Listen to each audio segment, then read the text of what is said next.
Hello and welcome to another edition of Digital Dialogues from Maritime Gateway. Today, our guest is Mr. Anil Devli, who is the Chief Executive Officer of Indian National Shipowners Association. Mr. Devli is a lawyer by training. He is an active member of the Indian maritime industry. He has been involved with the Indian shipping industry for over 20 years now. He is currently the Chief Executive Officer of the INSA, an organization which is involved in furthering the interests of the Indian flag.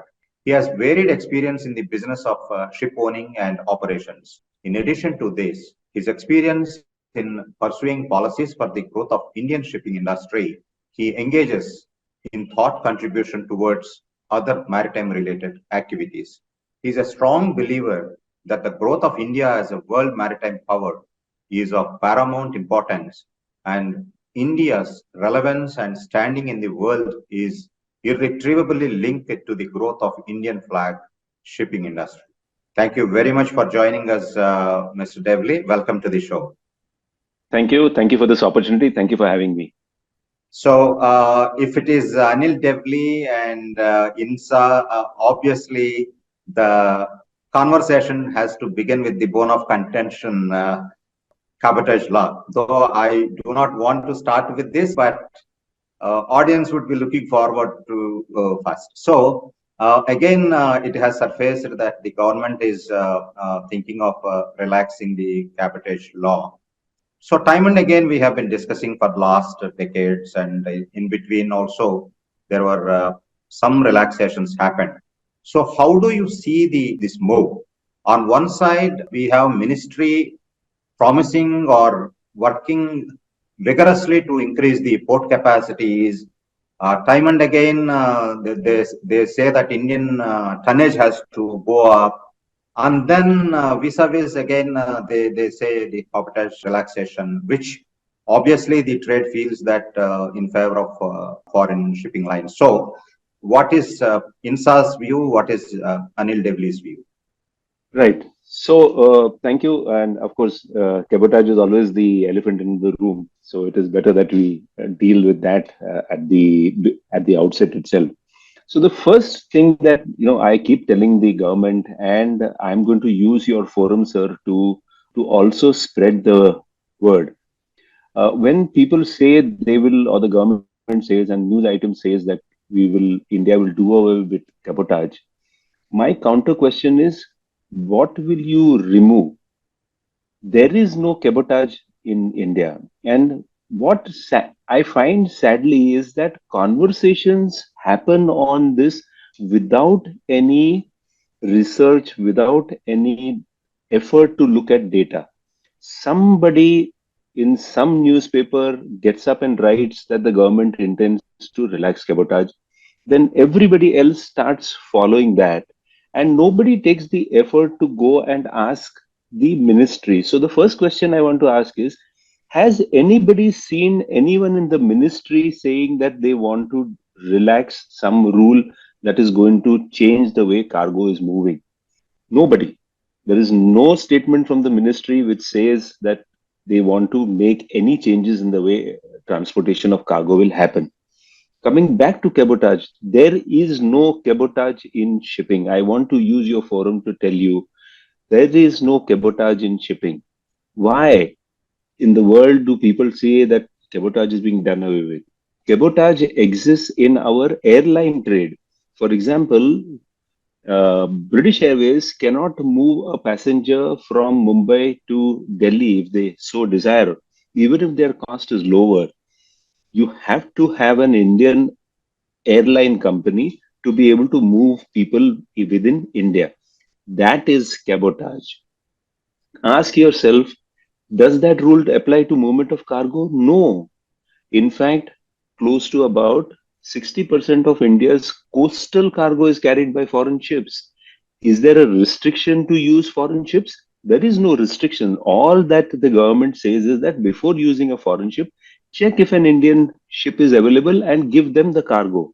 So all that Indian ships have is a right of first refusal, and there is therefore no cabotage. Somebody should first get up, the people who write about this should first get up and show me which provisions talks about cabotage. Cabotage, again, I'm saying repeating, only applies to airlines. In an airline, can you say that Singapore Airlines is willing to transport me from Mumbai to Delhi at 100 rupees, whereas Indian airline companies are charging 300 rupees, so they should match the cost of the foreigner? No, we pay huge amount of ticket charges to move people from one place to another, which has nothing to do with foreigners do. That is cabotage. So this is the first point. Now, what are the impacts on Indian tonnage? The only thing that Indian tonnage gets today is the right of first refusal. Is there any conversation from the ministry saying that we are going to remove this right of first refusal? I have not seen any. I keep meeting the ministry because that is my job. I have not seen any statement from anybody saying that they are doing away with this right of first refusal. In fact, as late as last week, the government has now granted right of first refusal to vessels which are also registered in the IFSCA. We have been working strongly with the IFSCA to promote offshore entities to come in and invest. As INSA, we have been at the forefront to say foreigners must come and invest in India. We have been perhaps one of the most progressive industry associations which invite foreigners to come into India. Therefore, the only thing I have to say about cabotage is there is no cabotage in shipping. Thank you very much for that clarification. I think we should put it across more widely so that people don't misconstrue the conversations keep coming up on cabotage relaxation. But Right. your response leads me to several questions. So, how is this ROFR is helping the Indian tonnage? The intention of the ROFR is that if Mr. Ram Prasad wants to move cargo from location A to location B, he can take a quotation from all ship owners worldwide. And let us assume he gets a rate which is the lowest rate from a foreign flagship. Then he is required to offer that same rate to an Indian flagship, saying, Anil, you are operating an Indian ship. Can you move this cargo at this rate? If I can, I get a right to that cargo. However, has it helped us? To a great extent, it has not helped us. And let me therefore take you why it has not helped us. The whole issue is about the fact that you can import a shipping service into India without payment of any duty or cost. If I want to import steel into India, there is a countervailing custom duty on import of steel. If I want to import an accounting service from a foreign company, there is a GST and a tax that makes it non-competitive, and you would rather go to a local company to take accounting services. However, in shipping, you're freely allowed to import shipping services.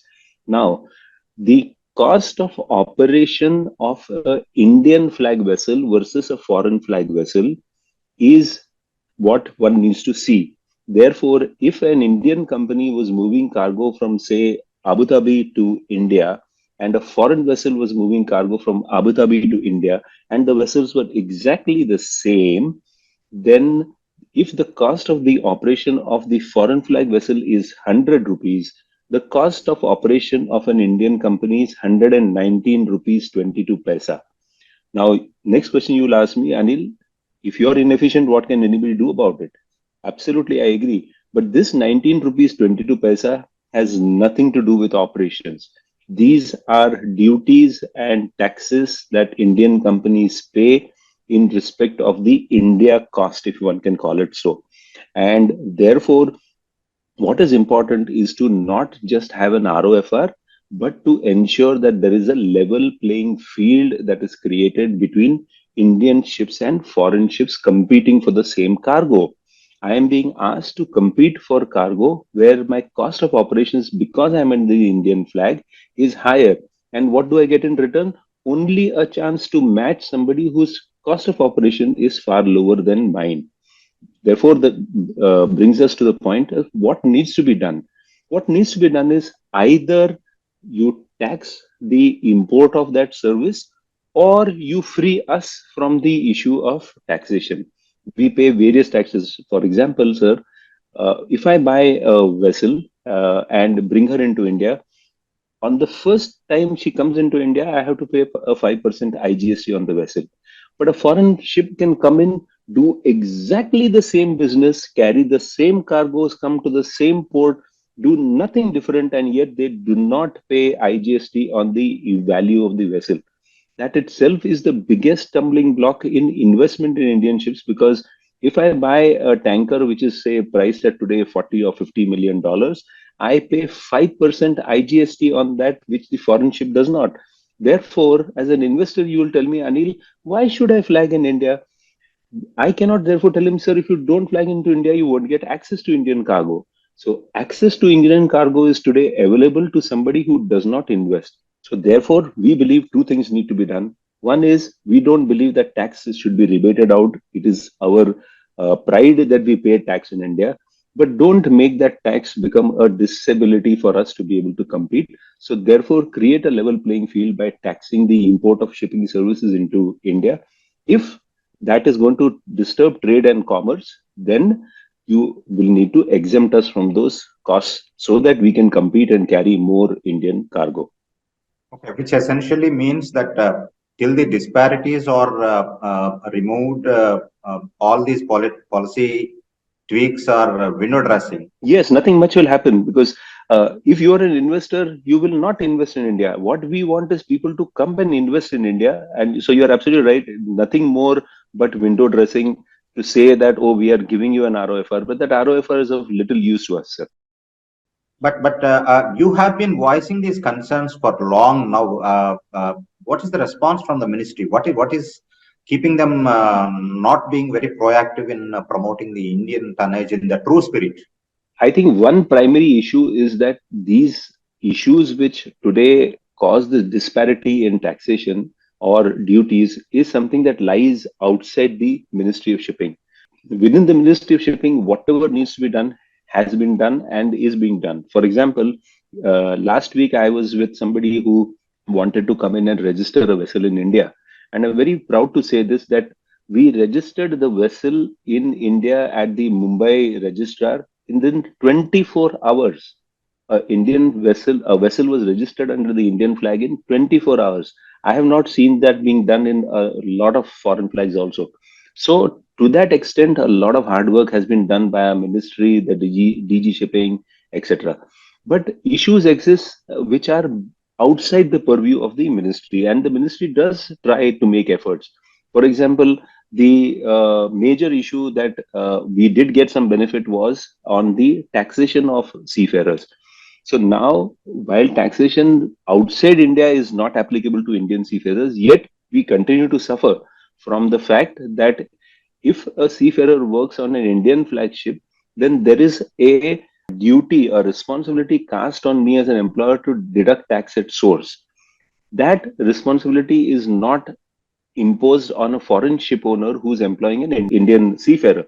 Therefore, the Indian seafarer, naturally, if even I was a seafarer, I would want to go and work on a foreign flag ship and not work on an Indian ship.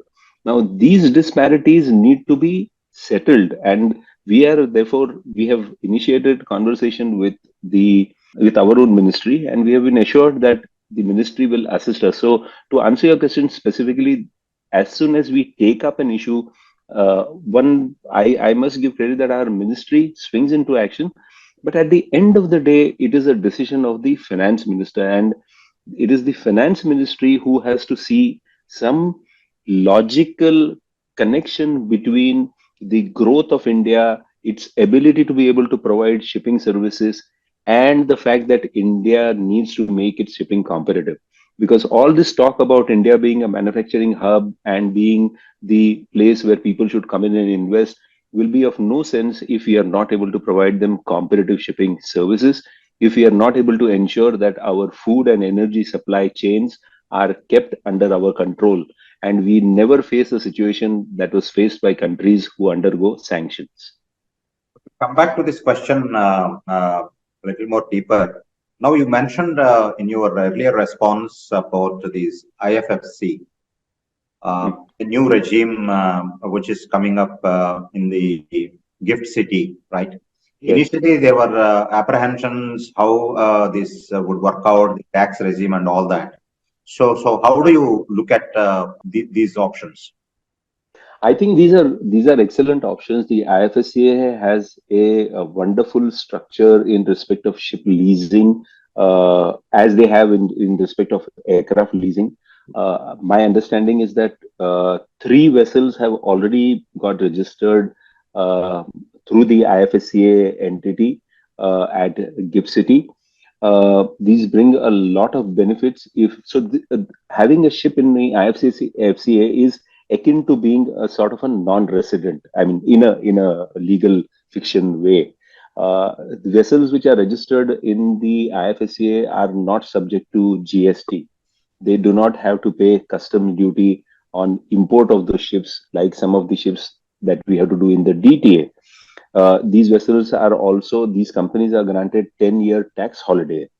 Now, with these kind of benefits, we do believe that those benefits which have been given by IFSCA will slowly help in creating a ecosystem where people, instead of registering their vessels in tax regimes or tax friendly regimes such as Singapore or UAE, etc., will now want to register vessels under the gift city, because there is, as far as I can understand now, there is very little difference between a tax and the way vessels are treated if they were registered in Singapore versus what they would be registered under the gift city. So we believe that gift city holds out a great scope for that. But I think more importantly, for the purposes of creating a ship leasing entity, they have a wonderful framework which is, I think, equivalent to whatever is available outside the in places like Hong Kong or Singapore. I believe there is no withholding tax on rents that are lease rents that are paid. So I think it's a wonderful opportunity, and I would think if your business model requires you to have such an entity, then instead of going to Singapore or instead of going to Dubai, please come to Gift City. But still, to simplify, for my understanding, does it allow at least come closer to the foreign ships for getting the cargo? Yes, yes, yes. You see, what happens is, because these are vessels which are not subjected to any tax, are not subjected to any duties, etc., unlike the Indian ships that I spoke about, Right.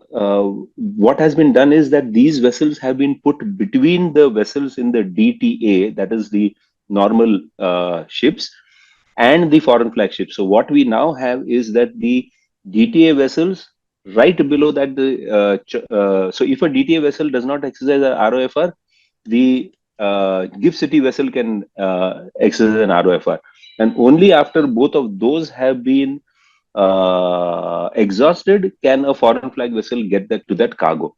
So I think this is a great way. So it's not only making it competitive with the Singapore, etc., but the government has also thrown in this thing saying that if you come and invest here, we'll give you a right over Indian cargo. Of course, after the DTA ships, because at the end of the day, the DTA ships pay taxes, they pay duties, they employ Indian seafarers, they provide tonnage tax training to our cadets, etc., etc. So in lieu of that, you get second right of refusal, but they get second right of refusal over a foreign flagship. So I think it's a great opportunity and people must look at this. That's a bit encouraging, but still, Yeah. that puts the traditional Indian ship owners who have been serving for so many decades still at a disadvantage. We would have wonderfully liked that even we were taken out of this tax regime, but let's see. Anyway, so let us sidestep and look at the cargo situation. The whole exercise, when you look at promoting coastal cargo. So, what is your take on actually the growth in coastal movement in cargo? Are we really growing at the pace that we intend to do, or are there still more challenges in coastal shipping? Personally, having been in this business for several years and having operated a company which pioneered coastal transportation movement, I would say it's not at all satisfying to see the minuscule growth that we are achieving on the coastal route. So, to answer your question, are you satisfied? No. One cannot be satisfied with the kind of growth that we are seeing on the coastal route. This growth is is simply incremental. And so the next question that we keep asking ourselves: why is more cargo not coming towards the sea? First thing is that India has a large hinterland, and therefore sometimes it is easier to move cargo straight across a hinterland rather than do a land, sea, and a land route. But so that is the first part. The second is the economics. Even if you start looking at a land, sea, land route today, you compete with road and rail. Therefore, what is important is to ensure that this whole first mile, sea, and last mile, all of this put together is cheaper than moving it directly by road or by rail. Today, railways are getting extremely efficient, and one is finding that where shipping is carrying cargo along the coast, the railways have also jumped in and offered better rates, rates which compete with shipping. We don't grudge that at all. At the end of the day, the trade must benefit. So that is the first point. The second thing is lack of demand. uh, Over several years now, from the time I was operating a container shipping company to today, I keep asking people, what is the new cargo that you're carrying? And there is no new cargo that is coming on these routes. We have been traditionally carrying cement, we have been traditionally carrying tiles, we've been carrying marble, we are carrying some soda ash, and this seems to be the standard cargo that is continuing to move on the coastal route. I have not seen. There was in few years ago we used to see some of these windmills etc. moving. That has completely stopped. So I think the major issue is the lack of demand. And why is there a lack of demand? Is because people are finding it more attractive to use the rail route or the road route for direct deliveries. So we have to be aware of the fact that at the end of the day, one will have to keep in mind that between about 200 kilometers from a port on both the sides, one could be able to operate a vessel on the coastal route effectively. But once the origin and the destination goes beyond that, it is a little difficult. The other thing is that shipping has a lot of more burden on it in respect of compliance with international rules. Today, we are being asked to put energy saving devices, we are being asked to paint our hull. All of this we are doing in order to reduce our carbon emission. Amongst the three routes used within India, they are the most efficient. Yet, we are taking steps to do all of that. For that, there is a need to ensure that the government promotes the use of ships because you are extremely low in carbon as compared to road and rail. There is no debate in that. But we believe that there is a need for the government of India to now start coming up with schemes which will promote use of low carbon methods of transportation. And once these carbon credits, etc., kick in, one will find that there will be a sudden spurt of movement towards coastal cargo, because when you move a cargo a larger portion by the sea, the amount of carbon that you generate as compared to that by road is much lesser, and shippers will be able to avail themselves of carbon credit. We see this coming up. For example, the EU has already imposed this in the what they call the emission trading schemes, and therefore you may be aware that exports from India going to face these kind of emission money that they will have to pay in respect of the ton of emission that they generate when they come in. Same thing will happen in India. India will come up with carbon credit schemes, and at that time we see growth. So, short point is demand will drive investment. Right now, we are not seeing a great amount of demand on coastal routes. Government announced that they would retire some of the aged ships, and trade appreciated the move and thought that it will add to the tonnage. So, what's the scenario like? One of the extremely forward-thinking steps taken by the Ministry of Shipping and the Director General of Shipping was to announce this thing that we will now welcome younger ships. This will ensure that two things. One is that our own emissions will reduce because younger ships will be ships which will have energy saving devices. They would be ensuring that they are complying with the EEXI and DI, and the CII, of course, now. So also, this is going to control chartered vessels, because chartered vessels will also have to ensure that these ships will therefore meet these age norms. Looking at all of this, it will definitely impact the tonnage positively. If you remember, sir, several years ago, the IMO came up with this thing that you will not allow single hull tankers. And India, for some reason at that time, did not react to that. And we suddenly found there was an influx of old single hull tankers coming into India. The DG shipping then swung into action and said that we will not allow single hull tankers.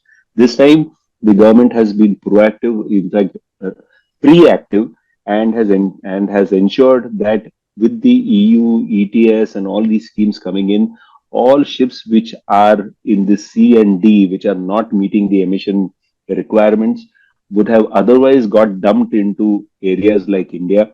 But thanks to the age norms that has been imposed by the DG shipping quite proactively, and I would say sagely, we see this to not be a problem. Of course, this brings with it other issues in respect of funding for the purposes of buying new ships, funding for the purpose of meeting our requirements in respect of energy saving devices. We are engaged with the government very actively with our Ministry of Shipping. And I will tell you that our Ministry of Shipping has also recently held two meetings to try and work out how we can ensure that funding is made available for this purpose. One important criteria and one important push that we are making, and which our ministry is leading, which I must make a mention, is the attempt to get shipping designated as infrastructure. If you remember, ports were infrastructure, railway was infrastructure, but railway wagons and ships were not infrastructure. However, recently the government of India has declared railway wagons also as infrastructure. We have made a representation to the Ministry of Finance and Department of Infrastructure to consider shipping as an infrastructure. Why that will help? Because once we are infrastructure, we would then have access to long-term funds, and we would have access to also low-cost fund, which will help us buy second-hand younger ships, which will also help us to build ships in India. Because as you may be aware, a lot of my members, in fact, all my members today who are operating tugs are all building tugs in India. And we proudly will be operating only made in India tugs starting from next year. But all of this requires money, and we believe that the infrastructure tag for shipping will help us to be able to fund our acquisition, modernization, and the program to meet the carbon decarbonization program. Yeah, I think that will really give a much needed fillip to the shipping sector. Yes. So, Mr. Devli, you have been in the thick of matters almost for the last 2.5 decades. So, when you look at a macro level, I mean, of course, there are a lot of issues still. When I look at, we have been discussing the same issues several times. Yes. But at a macro level, how do you see the growth of Indian maritime industry, and what is the future look like? Because now the government is expecting a lot of investments coming into the industry in several sectors, whether it is ports, logistics, hinterland infrastructure, whatever it is. So, if you want to suggest someone which is the best area in shipping for investments in future. As far as investment is concerned, the Indian tonnage has grown steadily. Despite all these problems, we have grown steadily. For example, just to throw some figures at you, as of April 23, compared to say June or July of the previous year, bulk carrier fleet has grown by about 5%, crude tankers by about 3%, product tankers have grown by about 4.5%. LPG has shown a healthy growth of about 6%. So one, you can see that there is a growth and there is a push towards acquiring more tonnage. We are also proud to say that we've had a lot of investments coming in. Mitsui OSK Lines formed a company in India and has flagged vessels in India. BW Gas, who are leading gas operators, have come into India and flagged vessels in India. So people are seeing the value of coming in and parking vessels in the Indian fleet. So that for that, a large amount of credit must go to our DG Shipping for all efforts that they are taking. Therefore, we believe that we will continue to grow. However, what has to be borne in mind is that unlike other sectors of shipping, shipping undergoes a cycle. And right now, shipping is at a heat. So values are at almost lifetime highs. And therefore, this is a bad time to buy ships. We therefore keep telling the government also that in this period you will find that people will only buy tonnage that is needed to replace or meet certain direct requirement. So today you may not find a huge amount of people buying ships because values are high. In shipping, money is made that when the value is down you go and invest, sell when the value is high, because trading income is also an important part of shipping. So that is where we stand. Of course, I am not a wizard to be able to say which area is growing, but we can definitely say that the LPG trade is one trade where India is growing and will continue to have a demand. The crude oil, of course, still remains. We carry, I think, on the FOB cargo. Of course, a lot of cargo is now being carried by those Russian ships. So the data is a little hazy, but out of the FOB demand, I think we carry for PSUs close to about 30%. So there is still that 70% space available for Indian flag investment. On the bulk carriers, for example, right now there is a lot of coal that comes in, and therefore there is scope to invest vessels for carrying coal and for carrying fertilizer, urea, which India will continue to import. So these are three areas where I think there is great scope for investment, but I would caution that values are a little bit high today, and therefore these may not be the best times to buy ships. The pundits say that one will have to give it a little bit of time for values to soften. Mr. Anil Devli, thank you very much for joining us and sharing a lot of insights into the Indian shipping, tonnage, government policies, and the myth about cabotage law relaxation. Thank you very much.